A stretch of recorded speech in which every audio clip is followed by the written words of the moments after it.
Hello tout le monde, j'espère que vous allez bien. J'arrive pas à le croire, mais cette semaine, j'ai vendu PowerZone. Ça a été à la fois long et rapide. Enfin, je sais pas, c'était trop bizarre parce que entre le moment où je prends la décision de me débarrasser de PowerZone, un de mes produits préférés de tous les temps, et entre le moment où je trouve quelqu'un de vraiment sérieux, ça me paraît long. Mais par contre, lorsque je trouve la personne, c'est hyper fluide. Et ça se fait hyper rapidement. Donc je vais un peu vous raconter déjà le contexte de la décision. Je me rends compte qu'on avait beaucoup de choses et c'est des projets que j'ai voulu mettre en place, c'est des projets que j'ai kiffé. Et moi, j'adore la phase de création, la phase de marketing, la phase de com, la phase de lancement. Et après, c'est pas que ça me saoule, mais après, j'aime bien le déléguer. Et pour donner du contexte, j'ai délégué à une de nos apprenties, donc en août 2023. Je pense qu'elle n'avait pas l'ambition que moi j'avais avec ce produit-là. Enfin, je sais pas trop, mais en tout cas, il n'y a pas eu d'effort de fourni sur ce projet-là. En tout cas, le strict minimum post-Facebook, etc. Et encore, c'était assez compliqué parce qu'il y avait énormément de fautes d'orthographe sur les posts. Nous qui prônions une intelligence artificielle qui ne fait pas de fautes d'orthographe, c'était hyper difficile pour moi à gérer. Donc, je me suis détachée du truc en lâchant prise, en me concentrant sur ce qui était vraiment à ce moment-là important dans mon business. Et du coup, je me suis déconnectée de PowerZone. Je prends juste mon ordi, comme ça j'ai les notes et je m'éparpille pas et je commence pas à raconter ma vie ou ce qui pourrait ne pas vous intéresser. Mais en gros, PowerZone, qu'est-ce que c'était ? PowerZone, c'était une intelligence artificielle où, en partant d'un vocal, on pouvait créer une publication. Donc, on fait un vocal, et ça crée une publication. D'ailleurs, je pourrais le faire avec vous là, maintenant, en direct. On va tester en direct PowerZone. Alors, fais-moi une publication pour annoncer que j'arrête le magazine. Donc, l'idée, c'est de dire qu'on a créé un journal pour annoncer l'arrêt du magazine. On a plusieurs choses qu'on va arrêter au sein de notre entreprise et je prends la décision de fermer plusieurs choses, notamment donc l'arrêt en premier des magazines. Et puis, petit à petit, on va liquider les stocks des livres pour arrêter certains livres. Du coup, j'ai fait mon vocal. J'ai une option image ou post. Je vous le mettrai plus précisément sur le montage. Mais du coup, j'ai une option image ou post. Et là, je vais cliquer sur post. Et là, en quelques secondes, PowerZone va me faire mon post.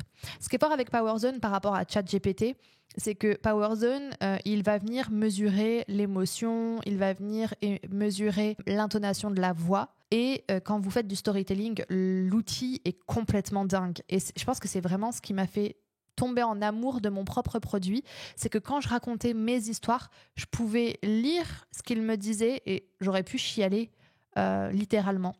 Donc là, par exemple, il m'a fait ma publication. PowerZone me connaît très bien. C'est avec une pointe de nostalgie et beaucoup d'émotion que je vous annonce l'arrêt de notre magazine. Depuis sa création, ce magazine a été un espace de partage, d'inspiration et d'échanges précieux. Cependant, après mûre réflexion et en vue de réorienter notre entreprise vers de nouveaux horizons, j'ai pris la décision de mettre fin à cette belle aventure. Cette décision s'inscrit dans une réorganisation plus large de nos activités qui inclut également la liquidation progressive de nos stocks de livres. Je tiens à remercier chaleureusement tous nos lecteurs. Enfin, le post, il est dingue, je vais vous le mettre à côté.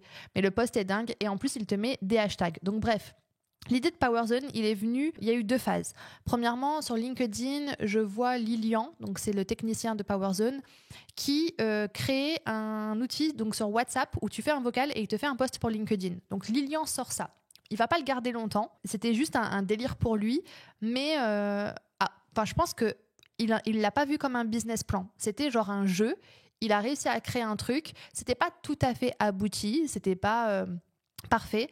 Mais moi, je me dis, attends, le mec, c'est un génie. Il faut que je rentre en contact avec lui et il faut que j'arrive à faire ça de manière plus structurée pour que ce soit fonctionnel, opérationnel et qu'on puisse élargir les possibilités de ce produit. J'ai le nom PowerZone en tête, mais depuis des années. Vraiment, le logo, il était déjà fait, etc.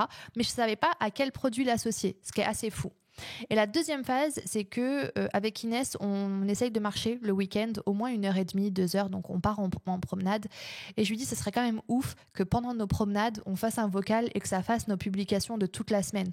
Enfin, même de tout le mois, parce qu'en 2 heures, tu as le temps de faire tes 30 publications. Elle me dit ouais, ce serait ouf et tout, mais il faut voir le budget. Il faut savoir qu'à l'époque où on a l'idée de créer PowerZone, quelques mois après, on a notre séminaire NKO.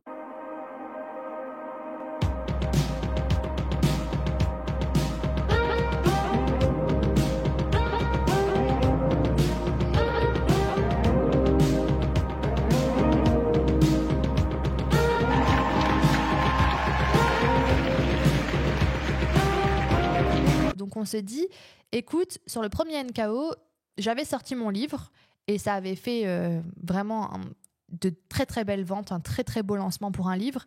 Et sur NKO 2023, on n'avait pas de produit à vendre, on n'avait pas de projet de vendre quoi que ce soit, on n'avait pas de sortie de livre dans l'immédiat, on n'avait pas de formation, etc. Donc on se dit, ça serait ouf que du coup, NKO 2023 soit tourné vers aussi l'intelligence artificielle, comment remanier son business, etc. Et on se dit que le lancement de PowerZone à NKO, ce serait complètement dingue. Bon, au moment où Lilian commence à produire PowerZone, on prend la décision d'annuler NKO. Donc, on ne sait pas trop encore comment on fera le lancement, mais ça, ce n'est qu'un détail. Et donc PowerZone, Lilian va me le construire pour 20 160 €. Donc ça, c'est le coût de création de la plateforme. À savoir que PowerZone est une intelligence artificielle qui regroupe plusieurs intelligences artificielles pour optimiser.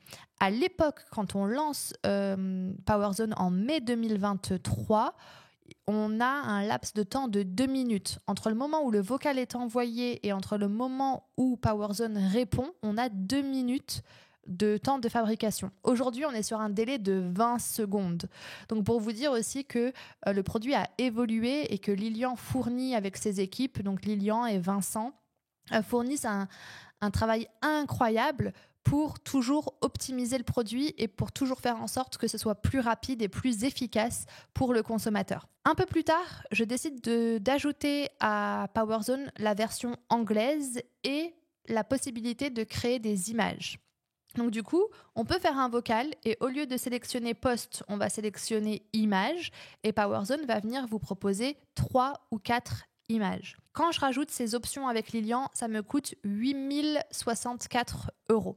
Donc, grosso modo, PowerZone m'a coûté 29 000 €. Moins de 29 000 € pour la fabrication de PowerZone. Tout ce qui est direction artistique, donc le tout départ, moi je voulais vraiment un esprit galactique, je voulais un truc cosmique, je voulais vraiment partir dans un délire un peu avec les astres, etc. Et Ilona, qui est en stage chez nous à l'époque, nous fait une direction artistique de malade. Elle fournit un travail de ouf. Ilona, c'est le genre d'élément qu'on veut dans son entreprise. C'est le genre d'élément, je pense que beaucoup de patrons doivent se battre pour avoir Ilona dans son équipe. On a deux années consécutives, donc l'année dernière, voulu l'avoir en tant qu'apprenti, ça ne s'est pas fait. Cette année, j'ai de nouveau voulu l'avoir en tant qu'apprenti, ça ne s'est pas fait. Mais c'est vraiment ce genre d'élément qu'on veut dans son équipe. Et du coup, elle nous fait un truc de dingue. Elle s'investit de ouf dans PowerZone et dans le lancement. Puis au moment du lancement, son stage se termine, mais elle me donne en fait tous les outils. J'ai plus qu'à faire les publications, etc. Donc franchement, travail de dingue. Du coup, pour le lancement, je décide de faire une conférence et j'ai 2000 participants à la conférence. Suite à cette conférence, on a quasiment l'intégralité des gens qui vont tester PowerZone. Vous allez voir dans ma stratégie d'acquisition client, en fait, les gens, quand ils mettent PowerZone sur leur téléphone, ils ont 2 flashs offerts. Ce qui permet aux gens de tester PowerZone, de se faire leur propre avis et donc de pouvoir décider de consommer ou pas le produit. Mais d'office, on leur offrait 2 utilisations, ce que nous, on appelle en interne 2 flashs. Donc, lors de cette conférence, j'ai quasiment les 2000 personnes, je crois que c'est 1800 et quelques, j'ai pas le chiffre exact, mais il me semble que le soir du lancement, j'ai à peu près 1800 personnes qui mettent PowerZone sur leur téléphone et qui testent les 2 flashs. C'est incroyable. On se retrouve avec des centaines et des centaines et des centaines d'avis clients. Tous les gens sont bluffés par l'outil. Il faut aussi comprendre le contexte. On est au mois de mai 2023. L'intelligence artificielle n'est pas encore instaurée fortement comme aujourd'hui, mais commence à prendre de plus en plus de place. On est sur un produit qui est vraiment innovant, le fait de faire un vocal, le fait qu'il puisse mesurer l'intonation de la voix, qu'il puisse retranscrire. Si vous lui demandez de faire le post en anglais, il vous le fait en anglais. Si vous le demandez en allemand, il vous le fait en allemand. L'outil est complètement dingue. À l'heure actuelle, plus de 5000 personnes ont testé PowerZone. 5000 personnes. Je trouve ça complètement dingue. Au niveau de ma stratégie aussi pour l'acquisition client, sur le compte Instagram, moi j'avais mis un lien Notion où les gens pouvaient accéder à des scripts, à des idées de posts. Et puis l'idée, c'était de publier, alors ça, c'était des directives que j'avais données à la personne en charge de PowerZone, mais de publier tous les jours, de montrer en story ce qu'on pouvait faire avec PowerZone, parce que plus on montrait l'outil, plus les gens voulaient tester, plus les gens voulaient consommer, tout simplement. Donc grosso modo, sur les 3 premiers mois de lancement, mai, juin, juillet, je rentabilise PowerZone. Ça veut dire que les 29 000 €, je les rentabilise sur les 3 premiers mois, ce qui est assez dingue. Mais sur les 3 premiers mois, il n'y a que moi qui m'en occupe. Donc bien sûr, Ilona m'a préparé toute la direction artistique, les posts Canva, etc. Donc moi, j'ai plus qu'à compléter les posts, mettre le contenu, faire beaucoup de stories. Et à l'époque, ce que je fais, c'est que je fais des conférences selon les domaines. Donc, domaine du bien-être, domaine de la minceur. Je fais beaucoup de conférences dans des équipes de marketing de réseau. Et concrètement, j'arrive à rentabiliser mon produit en seulement 3 mois, ce qui est assez incroyable. Puis du coup, arrivent nos apprentis. Donc moi, je m'en occupe mai, juin, juillet. Arrivent nos apprentis au mois d'août. Je demande qui veut s'occuper de PowerZone. Donc l'une des apprenties se désigne, je l'accompagne sur les idées, je lui explique également l'importance d'aller chercher des collaborations. Plus on a de formateurs de réseaux sociaux, par exemple des nanas qui vendraient des formations Instagram, des nanas qui vendraient des formations Canva, etc. Il faut rentrer en collaboration avec ce genre de personnes pour faire connaître PowerZone, pour offrir des masterclass, etc. Il y a vraiment quelque chose de fort à faire. Malheureusement, ça se passe pas comme je l'imagine, comme je l'aurais voulu. Ça s'est pas développé comme j'aurais aimé. Mais malheureusement, je devais me focus sur d'autres choses. Par contre, PowerZone se maintenait. C'est-à-dire que sur les 12 derniers mois, donc on a arrêté au 1er septembre, au 31 août, PowerZone, c'était stop pour nous. Mais sur les 12 derniers mois, on a fait 42 300 € de chiffre d'affaires, ce qui veut dire grosso modo 3 000, 3 500 € de vente par mois. Ça veut dire que c'est un produit qui se maintient. Les gens qui consomment PowerZone sont adeptes de PowerZone et renouvellent leurs achats sur PowerZone. Le truc, c'est que oui, c'est un produit qui fonctionne, mais du coup, j'avais plus d'acquisition client. C'est-à-dire que j'allais plus chercher de nouveaux clients. Et quand on a un produit, il faut toujours s'en occuper. Et moi, j'avais plus l'énergie, j'avais plus le temps de m'en occuper. Et du coup, j'ai pris la décision de stopper de mon côté PowerZone. Et donc, j'ai lancé un appel en disant, écoutez, moi, je le vends 4 000 €. Je ne sais même pas pourquoi je me suis positionnée sur 4 000 €, pour vous dire. Juste, je voulais vendre PowerZone. Je voulais pas le brader. En fait, je voulais pas le mettre à 100, 200 ou 500 € parce que je voulais que les personnes qui décident de me verser l'argent aient envie de, relancer le produit correctement, qu'ils aient envie de s'en occuper, qu'ils aient envie de bichonner les utilisateurs de PowerZone. Et donc, 4 000 €, ça me semblait correct parce que c'est quand même un investissement. Les gens, mais en même temps, je sais qu'ils peuvent rentabiliser très rapidement.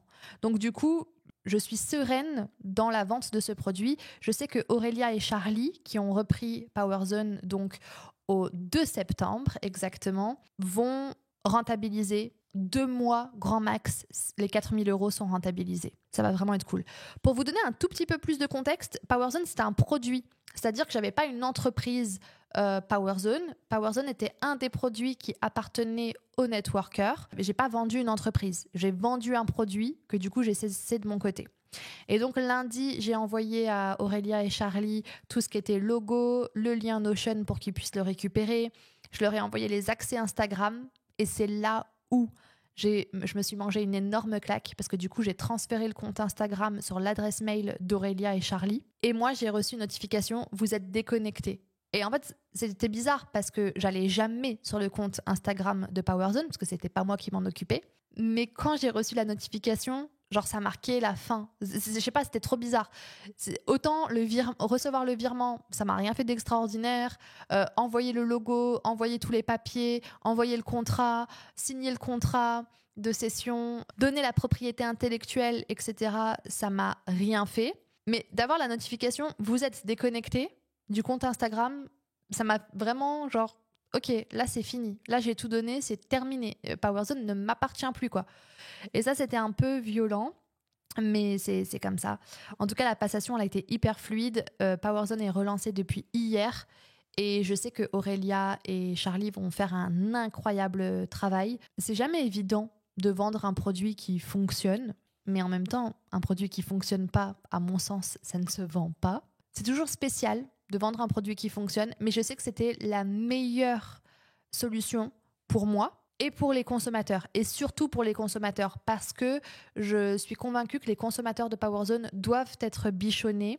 Les consommateurs de Powerzone, on doit pouvoir, les nouveaux propriétaires vont très bien s'occuper d'eux, leur apporter du contenu nécessaire, leur apporter des scripts. Je pense que Powerzone, là où ça pêchait, c'est que je pense que c'est un outil où, pour attirer un maximum de clients, il faut que tu offres de la formation, des ateliers, de la conférence, vraiment du contenu, parce qu'il faut que les gens comprennent la puissance du produit.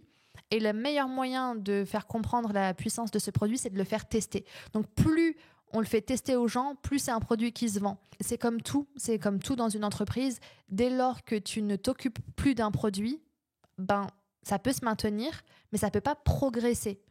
Et Powerzone, ça se maintenait, mais en tout cas, ça progressait pas. Et du coup, c'était la meilleure décision. Et encore une fois, je pense que c'était la meilleure décision pour les consommateurs de Powerzone. Voilà, donc c'est une page qui se tourne. J'ai hâte de voir ce que ça va devenir. J'ai hâte de voir les progressions que vont faire Aurélia et Charlie sur ce produit. Et puis, on se retrouve très vite pour une autre vidéo.